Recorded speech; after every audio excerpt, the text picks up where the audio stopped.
Hello friends, কেমন আছো তোমরা সবাই? আশা করছি তোমরা সবাই ভালো আছো। আমিও খুব ভালো আছি। তো আজকে নতুন একটা ভিডিওতে তোমাদের সবাইকে স্বাগত। তো আজকে তোমাদের সাথে শেয়ার করব আমি লঙ্কার পুর ভরা আচার। তো চলো ভিডিওটা দেখতে থাকো, আর ভালো লাগলে অবশ্যই সবাই সাথে থাকো। তো প্রথমে আমি লঙ্কাগুলোকে ভালো করে পরিষ্কার করে ধুয়ে নিব, আর তারপরে যদি কাপড় থাকে ভালো করে মুছে নিতে পারো, বা রোদ্দুর থাকলে তো রোদে রেখে দিতে পারো 2 ঘন্টার মতো। তারপরে অটোমেটিক জলটা শুকিয়ে যাবে, আর যে রোদ মানুষ শুকিয়ে যাবে তো লঙ্কার আচার কি। তো এই দেখো 2 ঘন্টা পর দেখো পুরো জলটাই শুকিয়ে গেছে, আর লঙ্কাগুলো কেমন একটু শুকনা শুকনা হয়ে গেছে। তো লঙ্কাগুলোকে ভালো করে রোদ খাওয়ানোর পরে এবার আমি এটার বোটাগুলো কেটে নিয়ে তারপর আমি ভেতর থেকে সব বীজগুলো বের করে নেব, যাতে পুরগুলো আমি ভালো করে ভরতে পারি। তো সবগুলো এই দেখো আমি এইভাবে পুরো সবগুলো বের করে নিয়েছি। তারপরে একটা ফ্রাই প্যান নিয়ে নিয়েছি, যার মধ্যে দিয়ে দিচ্ছি সাদা সর্ষা, কালো সর্ষা, 1 চামচের মতো জিরে নিয়েছি, এই গোটা ধনে নিয়েছি, নিয়ে নিচ্ছি এবার হলো মেথি 2 চামচের মতো, আর তারপরে দেবো ওর মধ্যে গোলমরিচ, আর দেবো শুকনো লঙ্কা আর মৌরি। তো তোমরা তোমাদের যেমন আচার বানাবে সেই অনুযায়ী নিয়ে নেবে, আমি আর মাপ বললাম না। তো এই সব মশলাগুলোকে আমি ভালো করে মিক্স করে নেব। মিক্স করা হয়ে গেছে, তো এখন এটা ফ্রাই প্যানে 1 মিনিটের মতো আমরা হালকা একটু ফ্রাই করে নেবো। সুন্দর একটা সেন্ট বেরোবে। এই দেখো কালার চেঞ্জ হয়ে গেছে। তো এবার আমি এটাকে নামিয়ে নিব। অত বেশি ভাজতে হবে না, আচারা পুড়ে যাবে, মশলাটা সেন্ট করবে, ভালো লাগবে না। তো মশলাগুলো প্রায় একটু হালকা ফ্রাই করা হয়ে গেছে। তো এবার আমরা মিক্সিতে এটা হালকা একটু ঠান্ডা হয়ে গেলে তারপরে পিষে নেব। যেহেতু আচারের মশলা সেই জন্য অত মিহি করবো না, এটা গোটাই গুঁড়ো হবে, তাহলেই আচারের স্বাদটা বেশ ভালো হবে।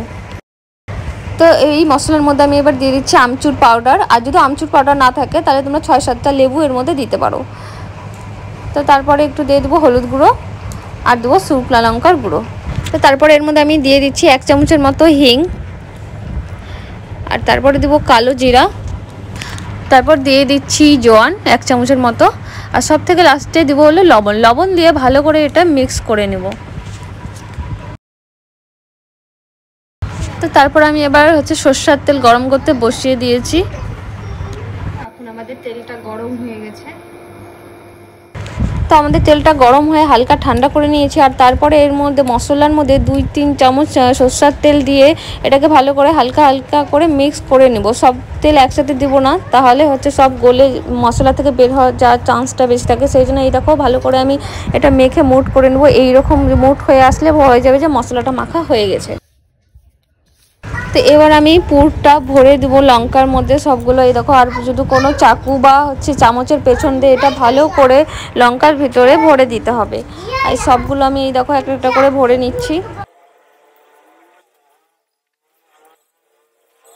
ভরা হয়ে গেছে, আর বাকি এইগুলো আমার মশলা কম পড়ে গেছে, তো এগুলো অন্যদিন করে নেবো। তো এখন যদি তোমাদের রোদ থাকে তো রোদ্দুরে দিয়ে দেবে, না এটাকে বয়ামে ভরে তেল দিয়ে দেবে। তো চলো, আমার এখানে যেহেতু রোদ আছে তো রোদে দিতে যাবো আমি এখন।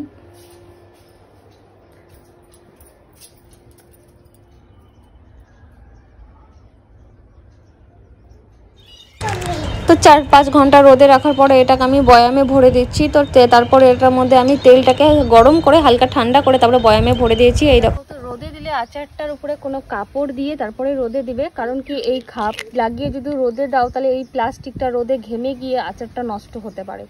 তো তোমাদের আজকে ভিডিওটা কেমন লাগলো অবশ্যই কিন্তু জানাতে ভুলবে না। তো আমাদের আচার বানানো পাইপ কমপ্লিট হয়ে গেছে। এবার আমি এটাকে যদি রোদ্দুর থাকে তো রোদ্রে দিয়ে দেবো, আর যদি না থাকে তাহলে এরকম বয়ামে দিয়ে রেখে দেবো, আর পাকা 7 দিন ধরে রোদ খাওয়াতে থাকবো, তাহলেই আমাদের এটা খাওয়ার উপযোগী হয়ে যাবে।